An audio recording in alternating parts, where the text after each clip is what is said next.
Hello बच्चा party, कैसे हैं? आशा है सब स्वस्थ होंगे, मस्त होंगे। ठंड बहुत है और इस सर्दियों में आप अपने आप को एकदम बचा के रखिए। घर से बहुत आवश्यक हो तो निकलिए, और जब बाहर निकलिए तो पूरे इत्मीनान के साथ अच्छे से हाथ, पैर, कान ढक कर के निकलिए, जिससे कि आपको आपकी आने वाली परीक्षा के लिए डॉक्टर के पास बिना गए अच्छे से सुगमता के साथ आप अपनी परीक्षा में उपलब्ध हो सकें। क्योंकि आने वाले ये 2-3 महीने, अभी 17 मार्च को अनाउंस हो गया है, पीसीएस का प्री की परीक्षा होने वाली है और 26 मई को आयोग के कैलेंडर के हिसाब से आईएएस की परीक्षाएं हैं आपके सामने। तो आपको अब एकदम स्वस्थ रहना है और बिना बीमार पड़े अपने आप को आगे की तरफ आगे लेके चलना है। मैं डॉक्टर ओझा सर आप सबके साथ एक बार पुनः दक्षिणी अमेरिका महाद्वीप में नदियों को लेकर के आपके सामने उपस्थित हुआ हूँ, जिसमें हम आज दक्षिणी अमेरिका महाद्वीप की तमाम नदियों के बारे में पढ़ाई करना शुरू कराएंगे।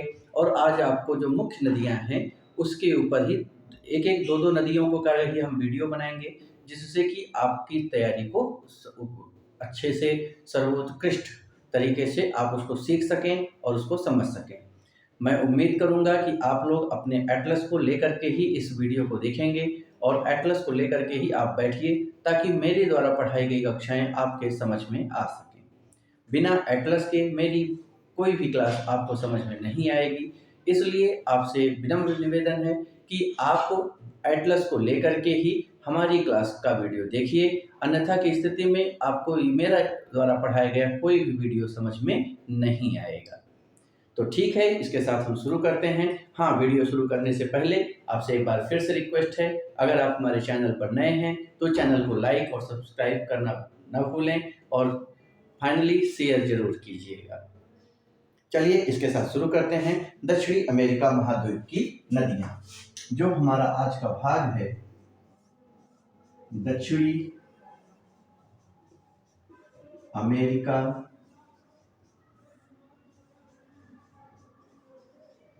महाद्वीप की नदियां। दक्षिणी अमेरिका महाद्वीप की नदियों के ऊपर मेरे 2 वीडियोज आएंगे। आज पहला वीडियो आया है, एक वीडियो इसके बाद में दूंगा। तो फिर से वही परिचित अंदाज में मैरकेबो की खाड़ी से नीचे होते हुए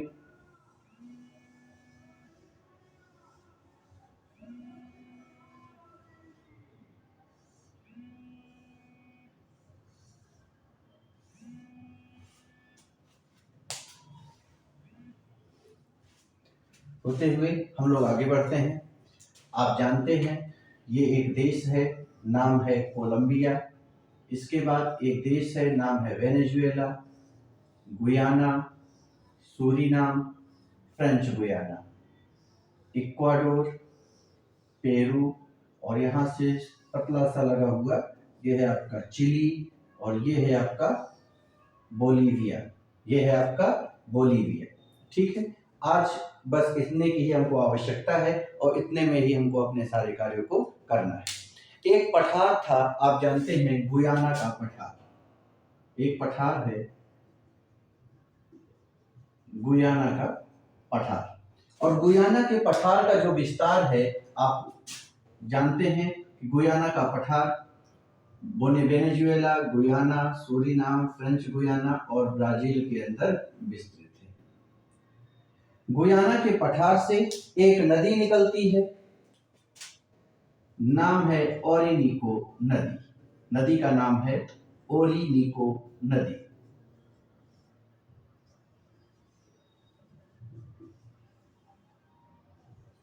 ओरिनिको नदी की सहायक है, जो कि वेनेजुएला में जाकर के मिलती है। इस नदी को बोलते हैं चिउरिन या केराव नदी। चिउरिन या केराव नदी।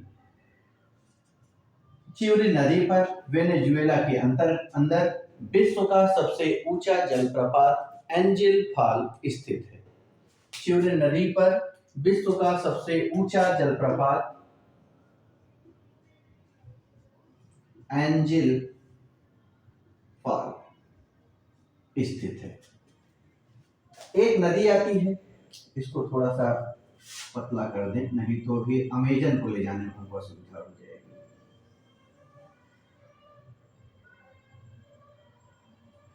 एक नदी आती है जो कि विश्व की सबसे बड़ी नदी है। अब आपसे कमेंट में आप लोग हमको विश्व की सबसे लंबी नदी के बारे में बताएंगे। कमेंट करिएगा कि विश्व की सबसे लंबी नदी कौन सी है। तो विश्व की सबसे बड़ी नदी अमेजन नदी ब्राजील के जंगलों से होते हुए आगे बढ़ती है। अमेजन नदी की उत्तरी तट की सहायक और अमेजन नदी की दक्षिणी तट की सहायक के बारे में आपसे पूछा जाता है। अमेजन नदी के दक्षिणी तट के सहायक के बारे में आपसे पूछा जाता है। तो अमेजन नदी की जो उत्तरी तट की सहायक नदी है, इसको बोलते हैं नेग्रो नदी। इसे बोला जाता है नेग्रो नदी। और जो दक्षिणी तट की सहायक नदी है, इसको बोला जाता है मदीरा। इसे क्या बोला जाता है? मदीरा नदी। आपने एक पठार पढ़ा हुआ है, ब्राजील की उच्च भूमि। ब्राजील की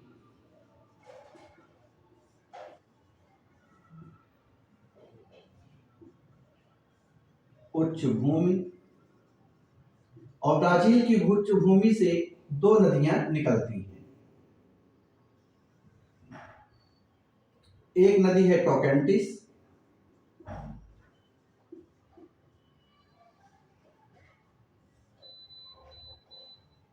और दूसरी नदी है सा फ्रांसिस्को।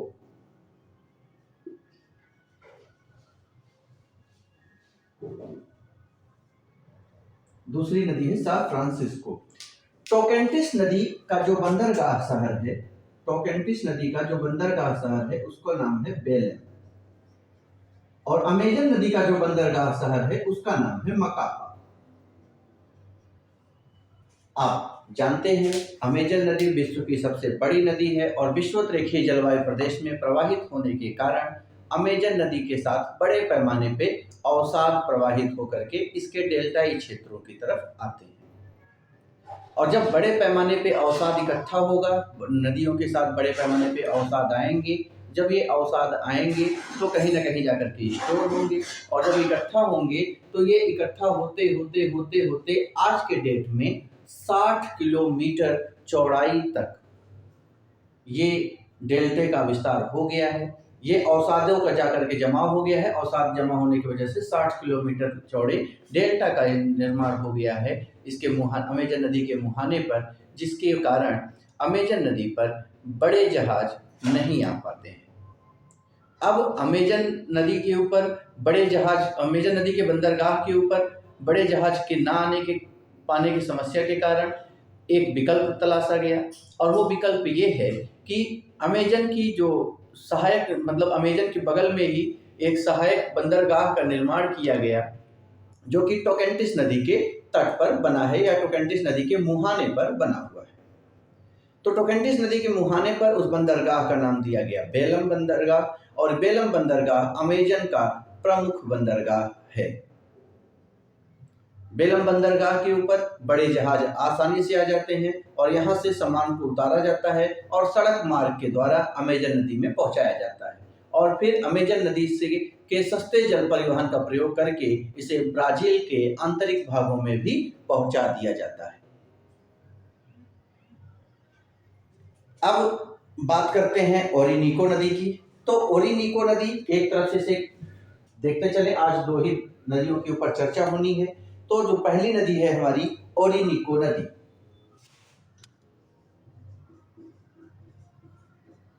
ओरिनिको नदी। और ओरिनिको नदी की जो हम बात करते हैं स्रोत के लिए, इसके स्रोत के बारे में बात करेंगे तो ओरिनिको नदी का जो स्रोत है वो है गुयाना की उच्च भूमि। एक मिनट में देख लूं सही दिख रहा है कि नहीं। वेरी गुड, शाबाश, दिख रहा है, एकदम स्पष्ट है। तो और स्रोत में ओरिनिको का क्या आएगा? गुयाना की उच्च भूमि। गुयाना की उच्च भूमि।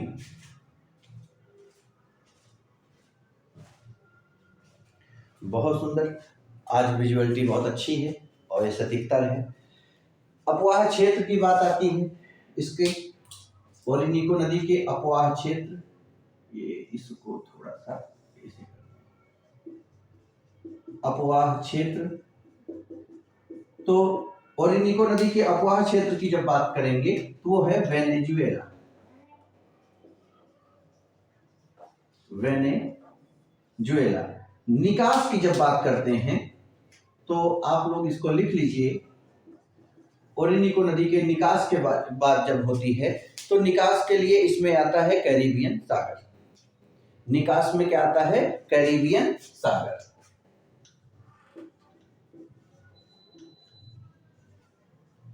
कैरिबियन सागर। अब एक और नदी है, नदी का नाम है मैगडेलना नदी।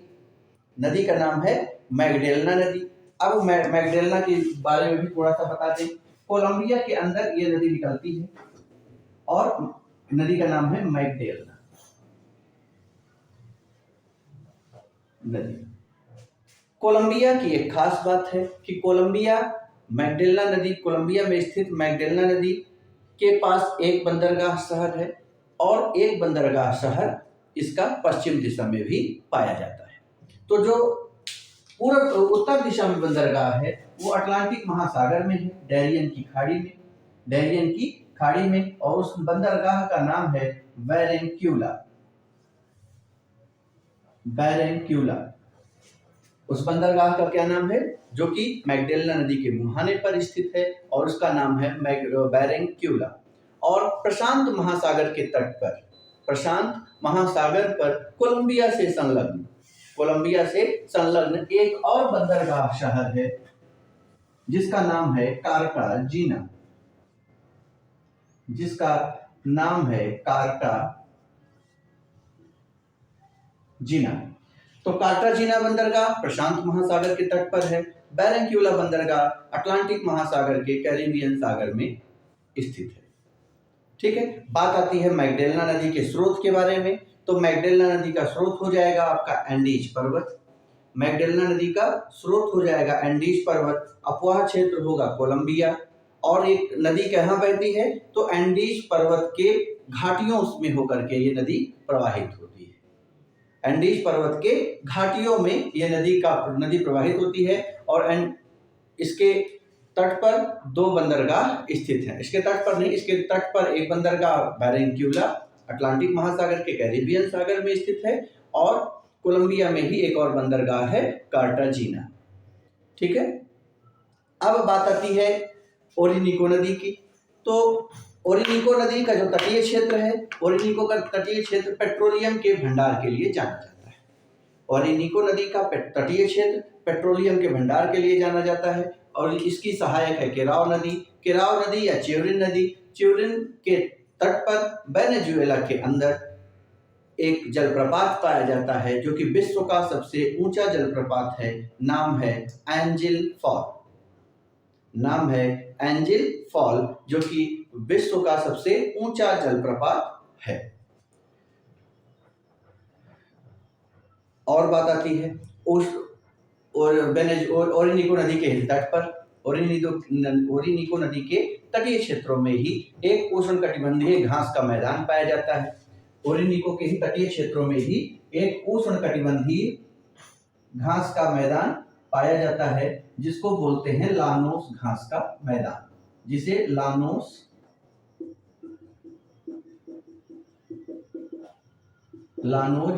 घास का मैदान के नाम से जाना जाता है। तो ये सब कुछ रही बातें, कुछ थोड़ी बहुत जानकारी थी ओरिनिको नदी से संबंधित। अब बात आती है अमेजन नदी की।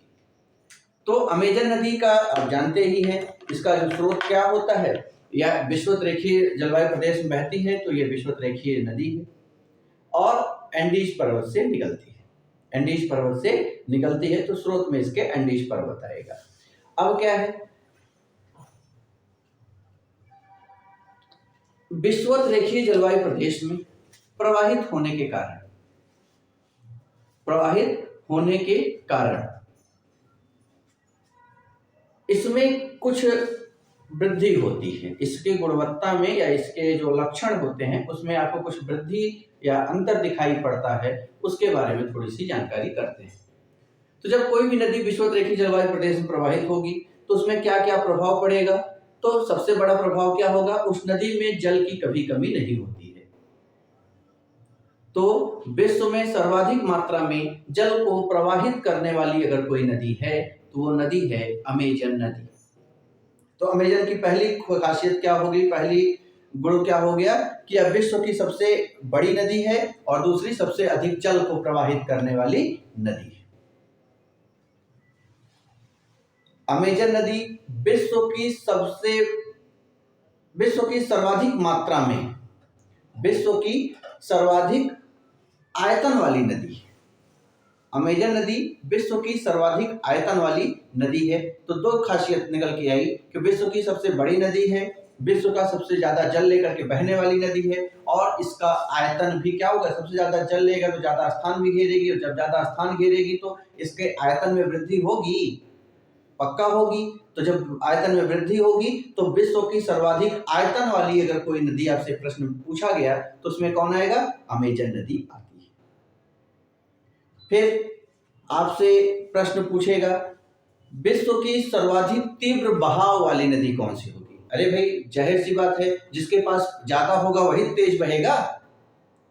तो अमेजन के पास पानी ज्यादा है तो बहाव किस नदी का होगा? नील नदी का नहीं, अमेजन नदी का ही तेज होगा। तो विश्व की सर्वाधिक तीव्र गति से प्रवाहित होने वाली नदी की अगर कोई चर्चा करता है तो उसमें भी अमेजन नदी आती है। तो अमेजन नदी के साथ तीन खूबियां निकल के आई कि विश्व की सबसे बड़ी मात्रा में जल को प्रवाहित करने वाली नदी है, सबसे तेज गति से बहने वाली नदी है, सबसे बड़ा आयतन वाली नदी है। अगला जो आता है,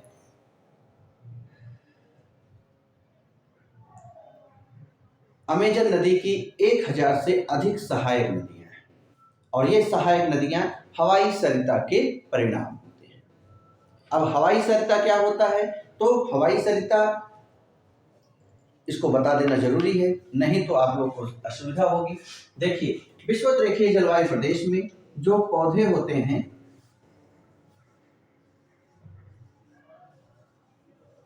वो लंबे लंबे होते हैं, और सूर्य की रोशनी की तलाश में ये ऊपर की ओर बढ़ते चले जाते हैं। तो जाकर के ऊपर फैलते हैं, और जब वो सूर्य की किरणें मिलती हैं तो अपने पत्तों को ये फैला देते हैं और फैला करके विस्तारित करते हैं। इससे क्या हो जाता है? इससे ये होती है कि समस्त पौधों की जो पत्ते हैं, जो सिर है, वो आपस में जुड़ा हुआ है।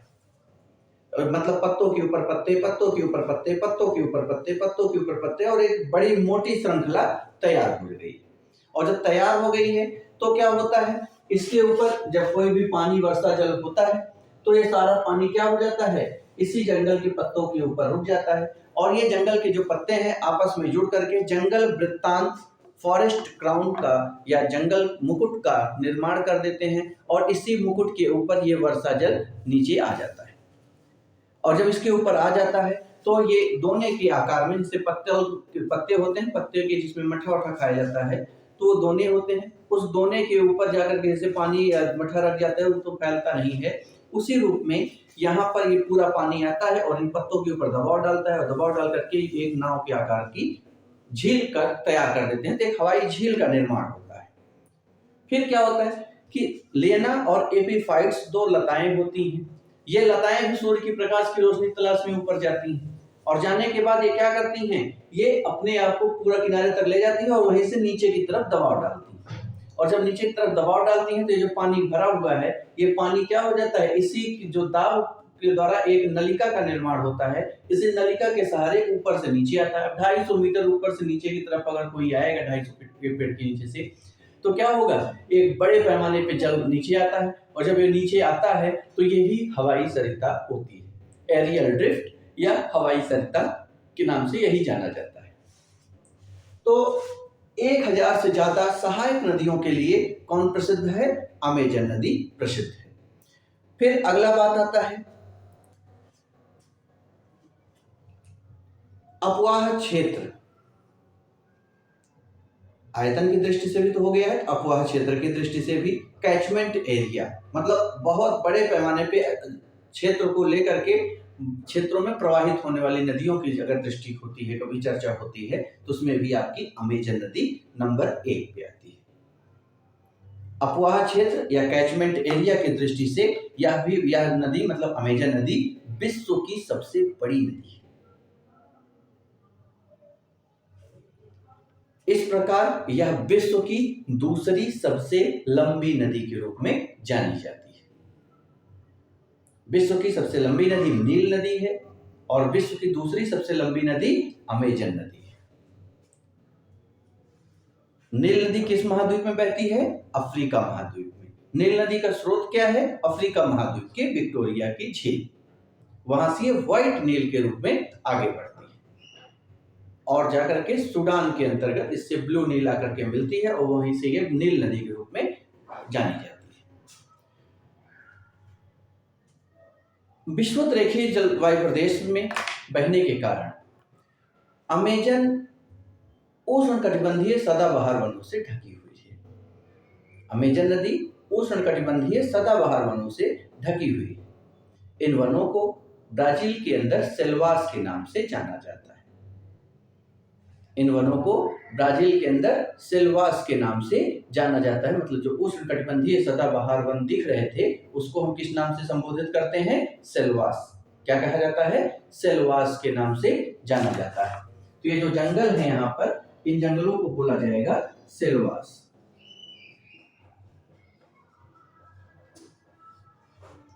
कहां पे? ब्राजील के अंदर।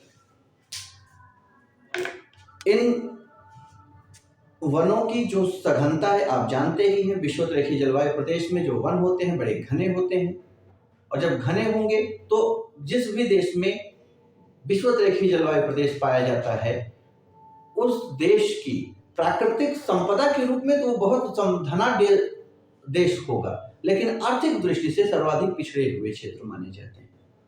आर्थिक दृष्टि से सर्वाधिक पिछड़े हुए क्षेत्रों में इनकी गणना की जाती है। इसलिए विषुवत रेखीय जलवायु प्रदेश से ढके हुए होने के कारण सदाबहार वनों से उष्णकटिबंधीय सदाबहार वनों से ढके हुए होने के कारण ब्राजील आर्थिक रूप से एक पिछड़ा हुआ देश है। ब्राजील के इन वनों में कोकोआ और रबर के वृक्ष पाए जाते हैं। कोकोआ से चॉकलेट बनाया जाता है। कोकोआ से चॉकलेट जो आप डेयरी मिल्क खाते हैं अच्छा वाला, वो चॉकलेट कहाँ किससे बनता है? कोकोआ से बनता है और ये कोकोआ ब्राजील के इन्हीं जंगलों में पाया जाता है। अमेजन के उत्तरी तट की सहायक नदी नेग्रो नदी है। इन दोनों के जहाँ पे नेग्रो नदी आकर के अमेजन से मिलती है वहाँ पर ब्राजील के अंदर एक शहर बसाया गया है। उस शहर का नाम है मनौस शहर। मैंने पिछले वीडियो में इसमें बताया है। ये जो शहर है इस शहर को बोलते हैं मनौस शहर। नेग्रो नदी अमेजन नदी से जहाँ ब्राजील में मिलती है वहाँ पर एक शहर है मनौस शहर और मनौस को रबड़ का जन्म स्थली के रूप में जाना जाता है। मनौस को फिर से याद रखिए, किसके लिए जाना जाता है? रबड़ की जन्म स्थली के लिए जाना जाता है। अगला जो बिंदु रहता है इसमें कैसे करते हैं? रबड़ को ब्राजील में उत्पादित करते हैं। ब्राजील में मनौस शहर में रबड़ को उत्पादित करते हैं और उसको क्या करते हैं? पूरे ब्राजील में रबड़ को और कोकोआ को उत्पादित करके मनौस में इकट्ठा किया जाता है और मनौस में इकट्ठा करके उसको सस्ता जल परिवहन का इस्तेमाल करके लगभग 3600 किलोमीटर ले आकर के किनारे लाते हैं। फिर उसको सड़क परिवहन से इसको बेलम पहुंचाया जाता है और बेलम से इसको निर्यात कर दिया जाता है।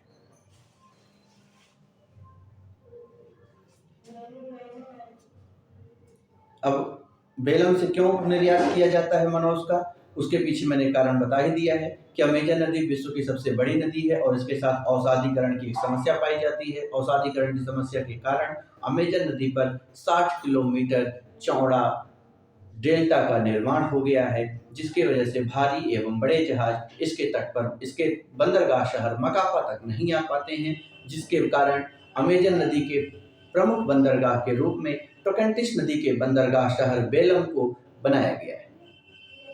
और बेलम से ही अमेजन की जितनी भी चीजें होती हैं इसको निर्यात किया जाता है। अब बात आती है ब्राजील के सघन बसे हुए वनाच्छादित क्षेत्रों में कौन सी जनजाति पाई जाती है, तो वो जनजाति है बोरो जनजाति। ब्राजील के सघन वनाच्छादित क्षेत्रों में बोरो जनजाति पाई जाती है और ये एक आखेटक जनजाति है। आखेटक एवं पशुचारण जनजाति है। इसका जो मुख्य कार्य है वो शिकार करना और पशुचारण करके अपने जीवन यापन को करना है। और इन जनजातियों के द्वारा जो स्थानांतरणशील कृषि होती है उसको झूम कृषि के रूप में जाना जाता है, जिसको ब्राजील के अंतर्गत रोका के नाम से पहचानते हैं। जो भारत में झूम है वही ब्राजील में क्या है, रोका के नाम से जाना जाता है। रोका एक स्थानांतरणशील कृषि या झूम कृषि के रूप में जानते हैं। ठीक है, तो अमेजन के दक्षिणी तट की सबसे लंबी सहायक नदी के रूप में मदीरा है और अमेजन का अधिकांश अपवाह क्षेत्र ब्राजील के पैरा प्रांत में पाया जाता है। तो ये सब बात रही अमेजन नदी की। अब बात कर लेते हैं टोकंटिस नदी की। तो टोकंटिस नदी का जो स्रोत है वो ब्राजील की उच्च भूमि है। टोकंटिस नदी का जो स्रोत है वो ब्राजील की उच्च भूमि है। अपवाह क्षेत्र की बात करेंगे तो ये विशुद्ध रूप से ब्राजील में ही प्रवाहित होती है।